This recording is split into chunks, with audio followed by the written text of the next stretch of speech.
presenting our prospective study which compares the result of open versus minimally invasive spine surgery. I am Dr. Ayush Sharma. I am consultant from Bombay, India. So the aim of our study was to compare the outcomes of dural tear in open versus minimally invasive spine surgery in patients undergoing degenerative lumbar pathology. This study was done between 2018 to 2019. We had the ethical approval before starting the study. All the patients who underwent degenerative lumbar spine surgery were included in the study after taking a consent. We included 420 patients and they were followed up for 6 months. Cases were divided depending on the type of the surgery, whether they underwent an open or a minimally invasive spine surgery. Incidence of dural tear and various demographic and operative factors were compared between the two groups. So 156 patients underwent minimally invasive spine surgery, while 264 went for a MIS surgery. In the majority of the patients in the age group were between 41 to 60%, irrespective of whether we opted for an open or MIS surgery. The incidental durotomy in our study was seen in 52 cases, which was roughly around 12%. This group shows the gender distribution between the open and MIS surgery across the various different procedures that is taken, and you can see there is no difference when it comes to the gender distribution. If you see across the group, the durotomy was less for MIS group, whether we look at TLF, whether we look at discectomy, decompression or revision surgery. But if you see, especially for discectomy, the incidental durotomy was significantly less at with p-value 0.16.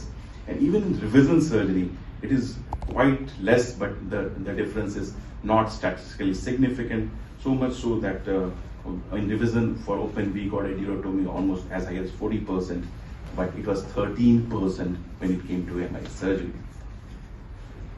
So on comparing the two groups, the incidence of dural tear was significantly less for MIS group, 6.4% compared to 15.7% for open group. On further analysis, depending on the type of surgery, while the incidence of dural tear were comparable between the two groups for decompression and fusion surgery, MIS has less incidence when it came to discectomy and revision surgeries. In open group, 4 patients underwent revision for persistent dural leak or pseudomeningocele, but none of the cases in MIS group underwent a revision surgery. Return to work also was significantly early for MIS group, with p-value being 0.01. The distribution of age, gender, risk factors was comparable between the two groups. The incidence of dural tear was significantly high for patients having high BMI, irrespective of the groups we looked at. So the incidence of dural tear is surprisingly it is very variable. If we look at the literature, it can vary from 0.3% to as high as 35%. Surprisingly, when we looked at the data for prospective study, the dural tears are more higher than looking at the retrospective study. So there's enough literature which suggests that there could be a wide variation in dural tear depending on whatever study you're looking at. On comparing the incident dural tear into the type of surgery, we did conclude that dural tear was less for MIS surgery, especially when looking at the discectomy. MIS approach during discectomy mainly involves a very small flavectomy, while you're doing open surgery, you need to take out some of the lamina. The amount of work which you do in MIS is slightly comparatively less, and that's why we feel that dural tear might be less in discectomy. Similarly, when you're doing a revision surgery, even in revision cases, the tubular docking can be done from one of the virgin areas, and you can really bypass the preoperative scar. Again, that we feel is the reason why the dural tear are less in revision surgery. In open patients, 5 of the patients, they underwent a revision surgery for persistent dural leak in spite of doing a repair or because they formed a pseudomeningocele. So this is an MRI from an open case. What you see out there is the post-operative scar, because you have taken out all the posterior elements, and that's why this happens. If you have not tightly sutured your dura, or for some reason there is a missed dural leak, this is what it can lead to. And this is one of our MIS case, and this is a dural tear in a MIS case.